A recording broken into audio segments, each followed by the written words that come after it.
ಕಲ್ಯಾಣ ಕರ್ನಾಟಕ ಮತ್ತು ಕಿತ್ತೂರು ಕರ್ನಾಟಕದ ಗೈಡ್ ತರಬೇತಿಯ ಕೊನೆಯ ದಿನಾಂಕವಾಗಿ ಕಾರ್ಯಕ್ರಮ ಆಯೋಜಿಸಿರುವಂತ ಡಾಕ್ಟರ್ ಅಜೀಜ್ ಮುಲ್ಲಾ ಸರ್ ಅವರೇ ಹಾಗೂ ಆಡಳಿತ ಅಧಿಕಾರಿಗಳಾದ ಶಶಿಭೂಷಣ್ ದೇವರು ಸರ್ ಅವರೇ ಹಾಗೂ ಅಧ್ಯಕ್ಷರಾಗಿ ಆಗಿದ್ದಾದಂತಹ ಎಂ ಮಂಜುನಾಥ್ ಸರ್ ಅವರೇ ಹಾಗೂ ಗ್ರಂಥಪಾಲಕರಾದಂಥ ಆನಂದ್ ಪೆಕರ್ಪಗೌಡ್ ಅವರೇ ಹಾಗೂ ಪ್ರಸೋದೋನ್ಮಯ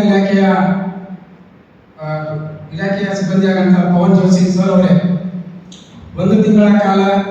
ಅಂದರೆ ಆಗಸ್ಟ್ 12 ತಾರೀಕು ಈ ತಿಂಗಳ 16 ತಾರೀಕು ನಡೆದಂತ ಎಲ್ಲ ಘಟನೆಗಳೊಂದಾಗೆ ನಾವು ಕರ್ನಾಟಕದಲ್ಲಿರುವಂತಹ ಭೂಮಿ ಹಿಡಿದು ಜಲ ನೆಲ ಪಕ್ಷಿ ಪಾರಿಗಳ ಪರಿಸರ ವ್ಯವಸ್ಥೆ ಒಂದು ಗಾದೆ ಮಾತಿನ ಆಡು ಮುಟ್ಟದ ಸೊಪ್ಪಿಲ್ಲ ಇವರು ಹೇಳಿದ ವಿಷಯ ನನಗೆ ಏನು ಹೇಳಬೇಕು ನಾವು ಎಲ್ಲ ಹೇಳಿದ್ದಾರೆ. ಅದು ನಾವು ಏನು ಕಲಿಬೇಕು ಮತ್ತು ನಾವು ಏನು ಹೇಳಬೇಕು, ನಾವು ಏನು ನಮ್ಮನ್ನ ನಿರ್ಮಾಣ ಮಾಡಬೇಕು ಅಂತ ಪೋಷಣೆ ಕಲಿಸಿದ್ದಾರೆ. ಏನಾದ್ರು ಉದಾಹರಣೆ ಭೌಗೋಳಿಕವನ್ನು ತಗೊಂಡಾಗ ಕರ್ನಾಟಕದಲ್ಲಿರುವಂತಹ ಪರ್ವತಗಳು, ಬೆಟ್ಟಗಳು, ನದಿ, ಜಲ, ಪಕ್ಷಿಗಳು ಸಾಕಷ್ಟು ಇದ್ದಾರೆ.